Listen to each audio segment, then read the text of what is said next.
am in my spiritual home.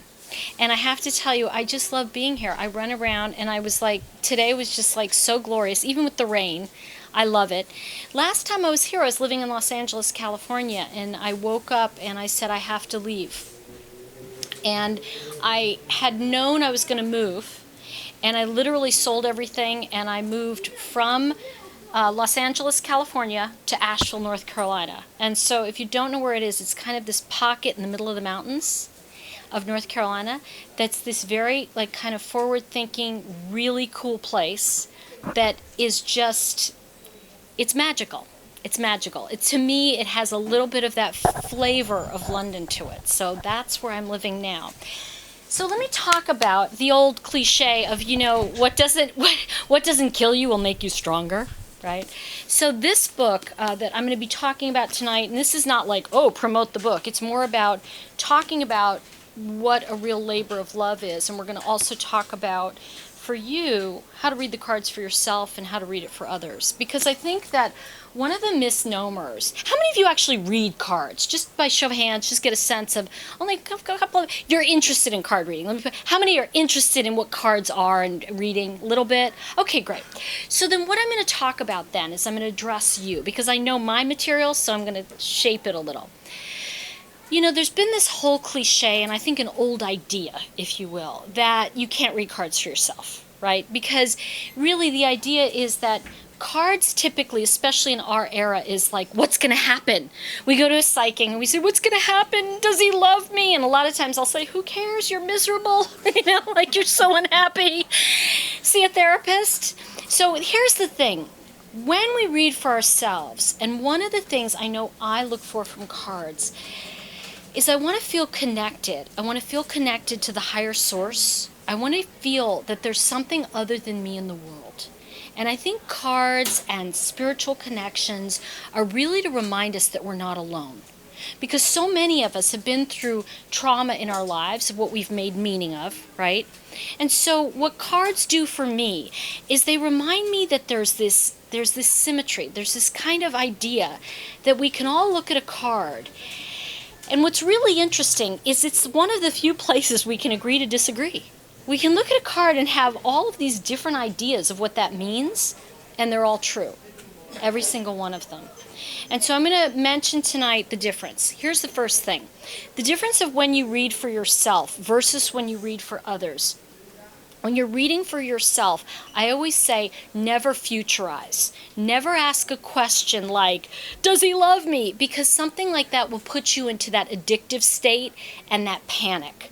When you're in a state that isn't a neutral, energetic of, that's interesting, this is how I feel. Unless you're in that neutral state, it's really hard to look for yourself. And if there's something that you really seek, and I'll have clients come to me and say, well, what does this mean? What does it mean? And what my job as a psychic is to make my job obsolete.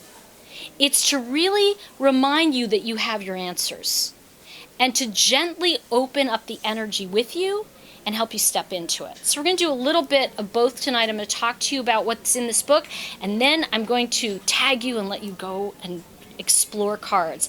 First thing about cards is only pick up a deck that you're attracted to. There is a myth that, you have to be given a deck. No. You can go for the deck that calls to you, that says there's something special here, because that's the deck that's going to open up your personal energetic chakra. Now, when I talk about chakra, I believe there's an energetic map inside of all of us. We all have our own answers. And, I discovered one of the most important techniques as an intuitive for me was neutral observer. And I'm going to talk about some of the techniques in the book. First thing I want to say to you about reading for yourself is the difference between your brain and your intuition. And how many of you are always like, is that my brain or is that who's talking? How do I know it's my intuition? Here's how you know. Your brain is solely trying to protect you. That's the function of your brain. Let's make you look good. Hey, how's my blue hair look? Am I looking all right? I didn't look stupid there, did I? And your brain is always trying to guide you away from making mistakes as it perceives it. Your intuition is always trying to speak to you. So what's happening is oftentimes your brain will guide you and protect you. And I'm going to give you a very short story example, and then I'm going to open up some of the concepts here.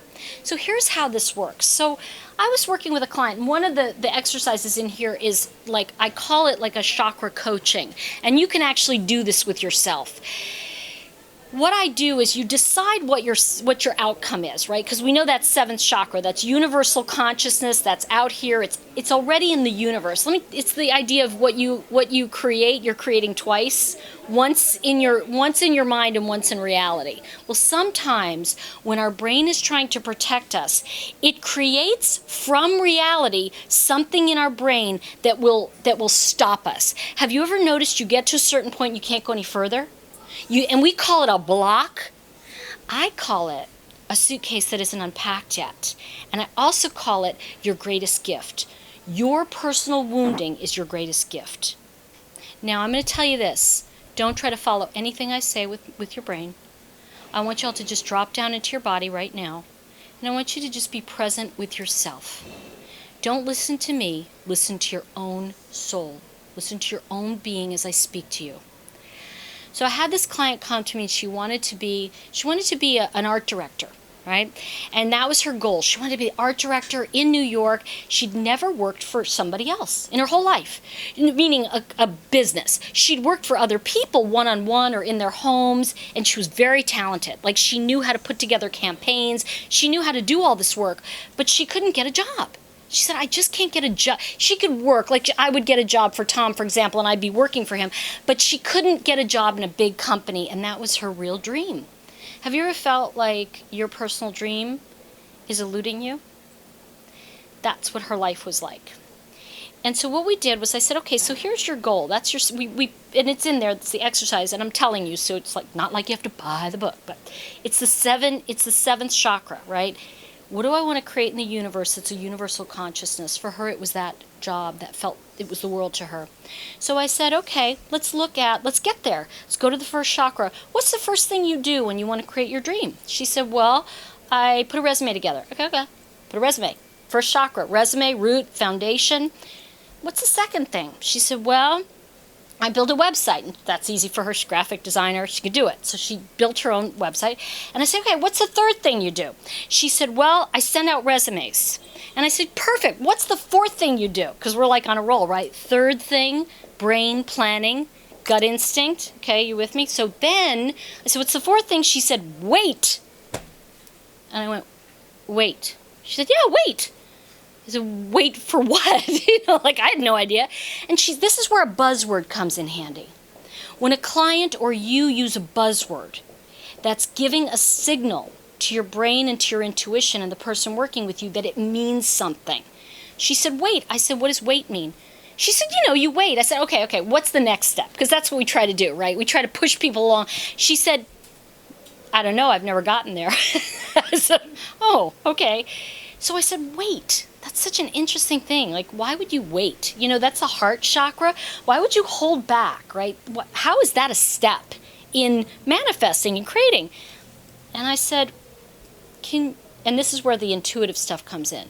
Something hit me that said, tell me about your mother and father. They work in offices?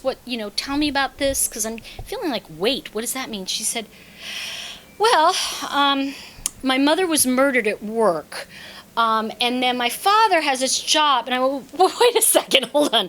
Your mother was what? She said, well, a man came in to shoot the boss. He apologized, and he accidentally got my mother, so he apologized. And I said, wait a second. Let's just stop. Tell me about that. She said, well, it's really kind of ironic.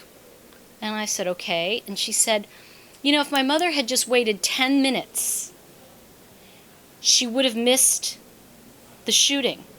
And I said, so what do you think wait means? And she said, oh. Now here's the thing about this work and doing this level of work. When I allow the space for the client to find it, do you think that was a life-changing moment for her? She found it. I didn't give it to her. And I said, wow, that's incredible. And here's what happens immediately when you're doing this work. She says, How do I change it? I need to get rid of it, right? That's the first thing we do. Well, now that I've found it, let me get rid of it. And I said, wait a second. Maybe we need to really acknowledge how brilliant you are. What an incredible job your brain did. Your brain said to you, I have to save you. I'm not going to ever let you go into an office. Wow. And she said, oh, now here's the thing. She was seeing a therapist. She said, well, how do I fix it? How do I fix it? I said, why don't you just be with it till you go to therapy again? Because this work isn't about therapy. If you need to work it out and talk, and I have nothing against therapy. I am not a professional therapist. Uncovering, discovering, and perhaps allowing ourselves to feel sad. That girl started shaking like a hurricane. She was just shaking, like sitting there shaking. And she said, what do I do to get rid of it? And I said, well, maybe we should just be together for a minute. And at the end of the shaking, she said, how do I get rid of it? And I said, again, you know when clients, for you, if you're working with somebody or you feel, I got to get rid of it, it's because your brain is trying to protect you. How do I get rid of it? And I said, why don't we just be with it? This is a very sad thing. She said, yeah, it was. And she broke down, and I said, do nothing. Do nothing. Just be with yourself. 2 weeks later, she went to see her therapist, and she had worked in her own soul. She had worked with it. She worked with her therapist. 8 months later, she's at a job in New York in an ad agency. That's the power of this kind of work. When we look at buzzwords, and just to show you what I mean by a buzzword, when you look at a card, we're looking at a buzzword. I just want you to know, every time you pull a card, that has a buzzword on it. And what happens is the brain says to you, oh, that means this. So, would you be surprised if I said to you rejection? Now, of course, we've done a lot of spiritual work, right? We've all done the spiritual work, tons of it. So we all say, oh, rejection, God's protection, and it's such a good thing. It's happened for a reason, right? Well, sometimes it does suck. I just need to say that. Sometimes it is a bad thing. But here, for you, right? Not for me, because I'm reading you. But here's the thing that happens. When we look at the rejection card, what we're really looking at is perhaps you rejecting what isn't working in your life. And we make it mean that we have been rejected. The meaning we've made of it is, I was fired. That person doesn't like me. When in reality, energetically, we did not want to be there. And I used to joke with friends of mine and say, you got this exit attitude going on. So when you get let go, just come back and we'll talk about it. And they're like, oh, you're right, I don't want to be there. I'm like, you don't want to be there. So sometimes what happens, and remember, like in astrology, some of you know a little astrology, enough to be dangerous. And when you know astrology, I can say to you, what opposes exposes. So when you look at a word like rejection, what opposes rejection? Personal acceptance. So when we flip a card upside down, it's like a retrograde. So what's happening is this energy is working behind the scenes to send you a message. So those are just some like little keys. One of the other things I found, and I'm going to talk about buzzwords for a moment, and then I'm going to pull a couple cards and give you some ideas for working with your own practice. I was working with another client. I like these kind of stories. I have to tell you, I just find them interesting. So let's talk about, let's give a common buzzword, abandonment. All right. How many, like abandonment, you know, people say to you, I've been abandoned. And I have to tell you, I'm joking and I'm up here free, but I don't minimize someone's experience when they feel that. All right. It is a very real feeling. And a woman came to me, we're working, she was actually in my class, I was teaching, and she said, well, you know, we're talking about buzzwords, and she said, well, I was abandoned. And I said, okay, what do you mean? Tori, you know what abandonment means. I was abandoned. My mother abandoned me. And I said, okay, I don't mean to be trite, but I don't know what you have made meaning of. See, we make meaning of things. I don't know how you interpreted that situation as abandonment. What happened? Here's what happened. And a lot of times I don't like people going to stories, but sometimes we have to. So here's what happened. She came home every day, and she said, I'd come home, and I would walk in, and my mother would have her back to me. And she'd say, your snack's over there, get your snack and just go do your homework. And she would never look at me. I never remember my mother turning and looking at me. And then I remember she didn't talk to me either. And I said to her, well, where was your dad? And she said, well, my father worked nights. I mean, he beat my mother and stuff, but I didn't see it. And I said, well, how do you know? And she said, well, I just know, it was violent. It was a violent home. I said, okay. So let me just get this schedule right. So your father worked nights, then you'd see him in the morning? She said, no. I'd go to school, he'd come home. So I said, have you ever thought that, and I don't know, just as a hypothetical, have you ever thought that maybe he smacked your mother around during the day, and then when you came home, she didn't want you to see the bruises? And she thought she was protecting you by saying, go get your snack. And that energy was saying, get away from me. I don't want you to experience this. I don't want you to do that. I don't want you to ever do what I've done. And what she experienced as abandonment was her mother trying to protect her. And she suddenly got it. And when she got that moment, how do you think her life changed? She was suddenly a little girl who was protected by her mother and not abandoned by her. This is critical when we're doing this level of work, because what we make meaning of is what will decide our life. And you know this, right? You know this. You've heard this on posters. You've heard people say it. But when we really experience it, it's a game changer, right? So there's 5 techniques that I think are really important for readers and for you if you're doing your own work. The first one is neutral observer. Neutral observer is the one that looks at something and says, that's interesting. Even if you're scared, you're pissed off, whatever's going on, you go, that's interesting. And there's a reason behind this. When we learn that we have our feelings and we don't have to react with them, we don't have to go, I'm angry at you, and therefore that means this, and yell at you, right? What it can mean is, wow, I'm really upset over this. Perfect example, when I get a letter from a company with the initials IRS, right? And I just look at that and I go, and I'm freaking out, and I go, wait, that's interesting. Meanwhile, inside I'm really freaking out, right? But I put that forward of that's interesting, and then I go do the dishes. And I change my focus for a minute. And then I come back and I open it and I look at it and I go, oh, that's interesting. And it doesn't have to mean anything. Now, here's what happens. Most of us have a really hard time with joy. Do you notice that people who do this work, often we have a challenge feeling joy. We say we feel joy, right? We go, I enjoyed the day. I smelled the flowers. Things were wonderful. But we're like inside going, how come I can't feel it and they can? And here's the thing.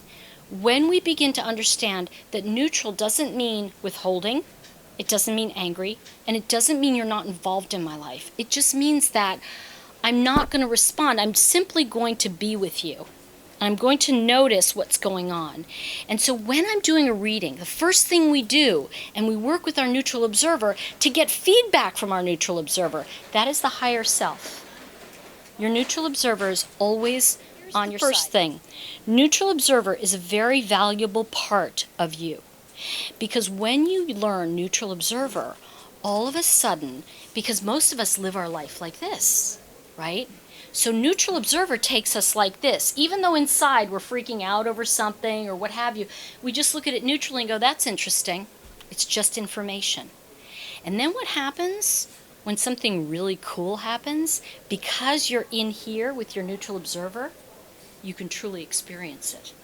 And you start to feel joy as an internal journey and not an external expression. And it's a very different conversation. I'm going to tell you briefly about the 7th chakra as it's related to this, and then I'm going to pull a couple cards. And here's how it works. The first chakra, particularly with chakra wisdom, is about our foundation, what we brought into in this life, our family of origin, beliefs. Somebody said to me, I got to change that belief. I said, please don't change your beliefs. They're like deck chairs on the Titanic. The minute you have a belief, you're putting something on it and you're changing it and changing it and changing it, and all of a sudden you've got 17 coats of paint and it's falling off. Here's the difference. Years ago, when I was young, I was sitting on a bar stool, and a friend of a friend who was now very famous, he said, do you really believe this? Bleep, you do. And I looked at him and I said, I don't believe it. I know it. And he stopped. And he said, oh. And he walked away, which was great. Here's the point. When we know something to be true, and I want you to energetically go into your knowing right now. Just stop trying to understand me. Don't follow anything I'm saying. Forget everything I've said to you. You already know what I've said to you, by the way. You've already taken what you need. You know, so don't know anything. Be with yourself, go inside, and tap into what you know to be true in your life. There's something true that you know about you. I want you to look at your wounding, your greatest wounding, and I want you to know that that is what you came here to do and help others with. And I'm going to share this with you. My mother told me from the time I was 5 I had no command of the language, and she wrote all my papers for me. So when she died when I was 15, I failed English in high school, right? So what happened was, listen, we all have our little stories, right? The scarring moments, So years and years later, the deck had come out. But what happened with Chakra Wisdom was the angels came through and I had to recite and write down every story they told me. That was what they asked me to do, and I did it. Well, I didn't realize till years later that I was uniquely qualified to take dictation from my scarring. So they came through me and told me these stories, and I just went, okay, I'll write it down. I'll write down what you're telling me. Because in my family, if you didn't write down what Mom said, you're in trouble. So I just wrote it down. And what's interesting is I can tell people now, based on your wounding, what your greatest gift is. Because when you really look at your wounding, you'll know where the love is in you. Because it's like a prism. You put that up to a light and it's refracted light. And those broken parts are the gifts. So we sometimes think, I got to hide that, and that's the part people want. People don't want the look good. They want to know what they're identifying with. You want to know who you are. So let's take a look. Anybody want to play with me, pull a card? Okay. Yeah. Okay. So do you mind if I pull a card for you? Okay. So let's take a look. I pulled Vanity for you. Okay. So here's the thing. When you hear the word vanity, what comes forward to you? Self-expression. Brilliant. Love it. Somebody else, what does vanity mean to you? Looking at yourself. Self. Okay. Anybody else? I agree with those two. Okay. Anybody have one that's like off the charts? Come on. It's an artificial. Artificial. Brilliant. So here's what go ahead. Narcissism. Great. Because let me tell you something. All of these are very accurate. And they tell us, that buzzword you used tells us where you are in this moment, in how you're communicating and what is acceptable and not acceptable in your life. Right?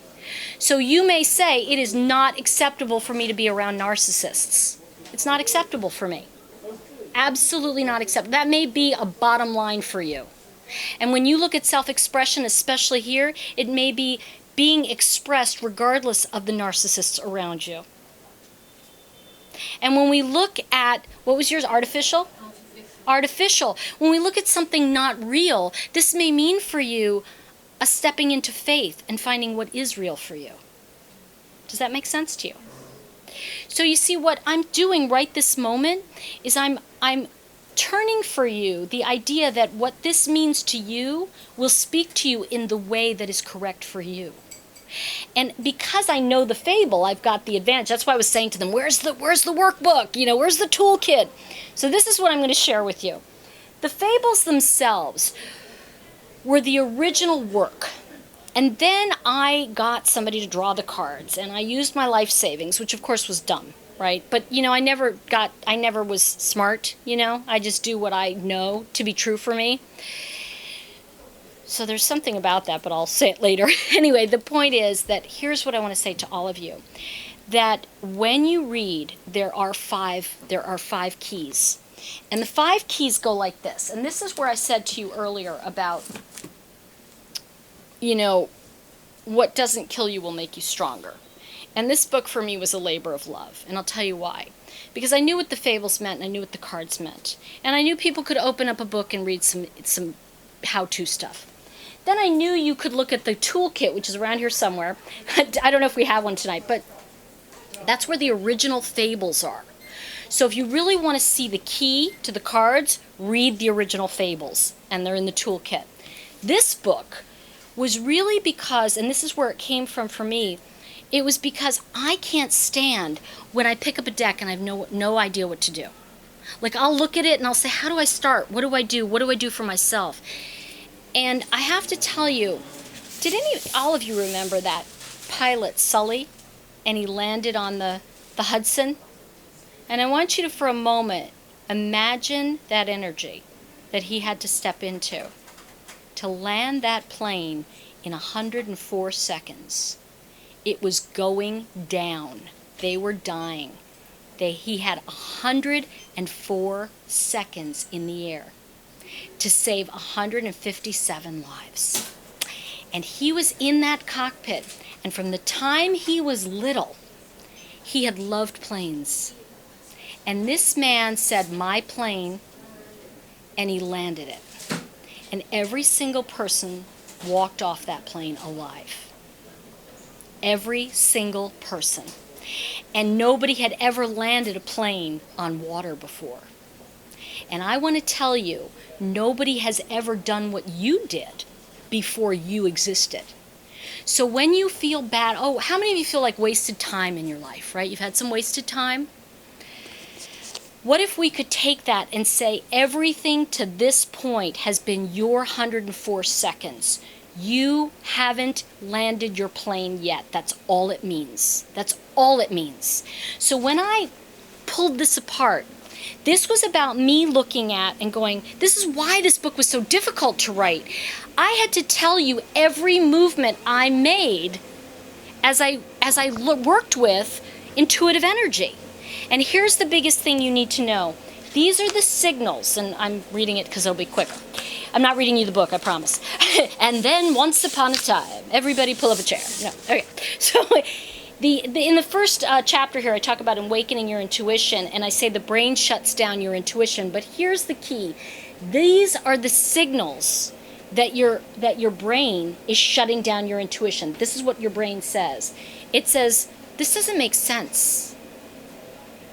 I don't understand.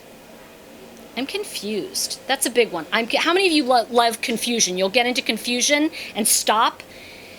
The key to that is when you get into confusion, sit down and say, neutral observer, that's interesting.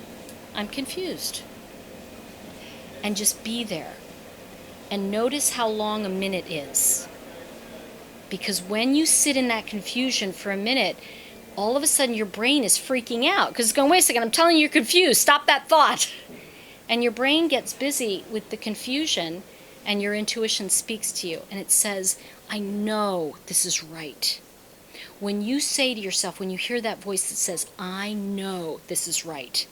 I spent $96,000 to self-publish the deck. I had 100. That was it. That was my life savings. I was lucky. And I took that money. I went to China. Those decks got delivered. They were over my lawn, my neighbor's lawn, the friends, everybody, right? And then I said, what am I going to do? I put them in storage. And then I said, what am I going to do? I tried to sell them on Amazon, and I would lose $1 if I sold them on Amazon. So I was like, because the margins, right? I was like, oh my gosh, what do I do? And I'm praying, and something said, give it away free. Give it away free. And I put up a website, and it said, if you'd like this deck, send a check. This is the first thing. And then I put a little e-commerce, and they came. And people started using it. And within 3 years, and I had a knowing this was the right thing to do. You know that feeling, that knowing, that 104 seconds? All of you felt that 104 seconds, didn't you? You felt that feeling when I said 104 seconds over the Hudson. That man did that. The work I've done, I will be remembered for 104 seconds over the Hudson. And that's the thing. I want you to know all of you have this capability in you. This isn't something I have or he has. Every single one of you has this. So here's the key with knowing. I knew it was the right thing to do. I spent that money, okay? And Then I woke up and said, I can't do this anymore. I have to go to London. Everybody said, you're out of your mind. Why are you going to London? I said, I have to sell this in London. The British will get this. This is a British thing. I get it. And everybody went, go to New York. You're crazy. I said, nope. Have to go to London. That's the epicenter of this energy right now. People thought I was crazy. I came here. There's a lot of story around it, but I'll make it short in the sense that I met Watkins Publishing. Joe was the publisher. I just loved her. I thought she was the coolest thing. And she said, let's call it Chakra Wisdom Oracle. We have sold over 60,000 copies in 7 languages so far. And I know that there's one person out there whose life I've changed because that I knew something. I knew it was the thing for me to do. And you know what? Your knowing is here to change you and others. It is about your life. So what you want to look at is when your brain says, this won't work, this is stupid. That's a good one, right? And the final thing is, I quit. You always quit at the same point in every project you undertake. Because that's the feeling that overtakes you, where your brain says no, and it's something that's trying to protect you. Remember this, blocks are hidden behind buzzwords. So remember, abandonment? She was hiding behind that buzzword. Once she opened it up, it changed. Wait! That was a buzzword. These cards are all buzzwords. Renewal. You know what that means. We can look it up. But here's the key. Go look it up in the dictionary. Go look it up, the synonym. Look up the antonym. And suddenly, there may be a word there that hits you. I have to tell you, there was a thing about depression. One of my clients said, oh, sure. About 2 minutes? All right, I'm going to wrap up. There was a thing about depression, right? And the thing about depression is, she was like, well, I'm depressed. And I said, okay. And she said, well I'm depressed. I said, okay, well, let's look it up in the dictionary. And when we looked it up in the dictionary, it said depression was about, also financial depression. And she went, oh my gosh, I have some money issues. And that opened up another conversation that her depression was really around money, not about that feeling. So one of the things I want to say to you is and I'll wrap up with this, if you don't understand something, that doesn't mean it's not working.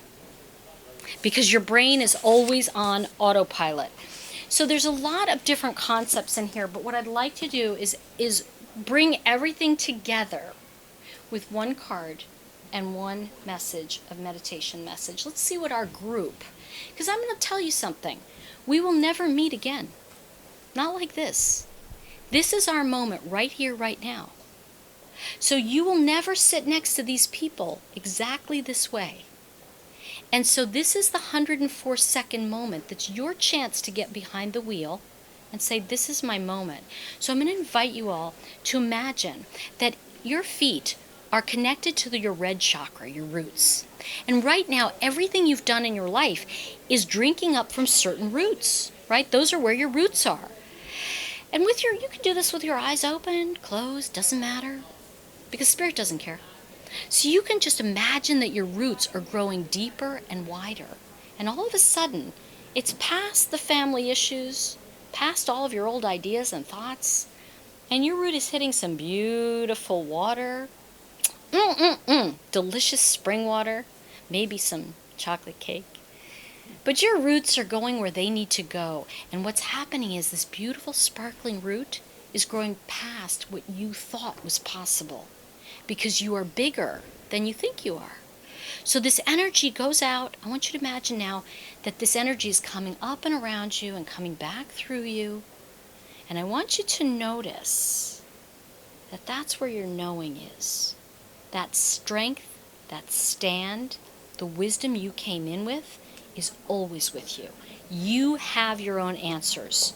How we relate to the issue is the issue. It's never about what we think we're in upset with. And the card for tonight is Bittersweet. And I love this card because it's really about as the idea that as one door opens, another closes. But here's the thing, we know the hallways are a nightmare. So remember that as you communicate with others, remember that you are the gift. It is your 104 seconds. And remember that. Thank you for tonight. Thank you. Any deck it's like any deck can be cleaned by just sitting it out on the windowsill, putting some salt around it, and letting the moon shine on it. That's my thing. Now, some people will sage them. It's just whatever works for you. I think that sometimes there's wonderful history in a card deck. And I have some old decks that like kind of talk to me. So I think it's really a question of what you feel. So absolutely fine. And when you read for yourself, and I'm glad you're saying this, when you're reading for yourself, you're looking for an expansion of that moment. What's my highest choice in this moment, as opposed to what's going to happen? You know, where am I in this moment? And I really think that we know how to do that now. We're past the old ideas, you know, and I think psychics and intuitives really, we're here to really open the door for you, not be the door. And I think it's different. I think we're in a different time. So thank you. It's a great question. Thank you for that, because, you know, I think that for me, growing up with an alcoholic mother who ultimately died of the disease, I feel that there's, you know, the greatest gift is having compassion for people's path and to not judge or try to fix it. You know, I think that's the biggest mistake readers make. I think when we go in and try to give someone advice, and you know, the minute you just hold space, and thank you for that gift tonight, because you've given me a great gift, because, you know, I think that the biggest gift I have, the honor I have, is when I get to be with you. You know, we forget that, you know, because we get caught up in, am I looking good, you know, brain and all that. But thank you, because these cards really come from a place of compassion. And somebody said once, which I like what you said, is they're lessons without the lecture. You know, and because I think we're hard enough on ourselves. I really do. I think we beat the hell out of ourselves enough. And so most of my work when I'm working and training and teaching people is, whoa, it's okay. You're fine. You know, it's like, well, I should do this. No, why? You're fine. You're doing it great. Because when we, as my father used to say, my father jumped on D-Day. So he talked a lot about, he used war. You know, he'd say, you're overrunning the drop zone, kid. Don't go too far. And I think reading should be gentle, and it should be profound, and it should be a connection between us. And I had someone say to me once, which I'm so glad you brought this up. She said, how do you stay detached during a reading? I said, go be an accountant. Because this isn't the kind of work to be detached. It's something we hold neutral space. And when I'm in upset, and I had this happen today, I was doing a reading with somebody. I was, you know, demonstrating at, I don't know, newspaper or magazine or something, and it's all kind of come together. But I had this woman today, and, you know, she was in a lot of upset. You could see it inside of her. And I just said to her, you know, I'm really feeling a lot of upset. And I said, I don't know what to do. And I said, is that accurate for you? Are you in upset? And she said, yes. And I just took that moment and I was with her. And I think being with yourself, being with others, there's such profound loneliness. And you know what? Most of our wounding is profoundly alone. We were alone with it. We sat somewhere and we felt that sadness, that deep sadness, and something said, I'm never going to feel this again. And then we forgot who we were. And so I feel reading cards and doing intuitive work is really about remembering who we are. And I just love that what you gave me tonight. You gave me a great gift. Gave it to us, thanks. Well, you know, I think it's a great, thank you for the reflection. I really want to acknowledge you for that, because it is a thing of having deep compassion for ourselves. You know, and I want to say one thing about that that's very important. There's a forgiveness card in here, and I want to say to you, I don't believe, and I've never believed we forgive other people. We never do. We forgive ourselves for having judged them. And we forgive ourselves for loving people that betrayed us and hurt us.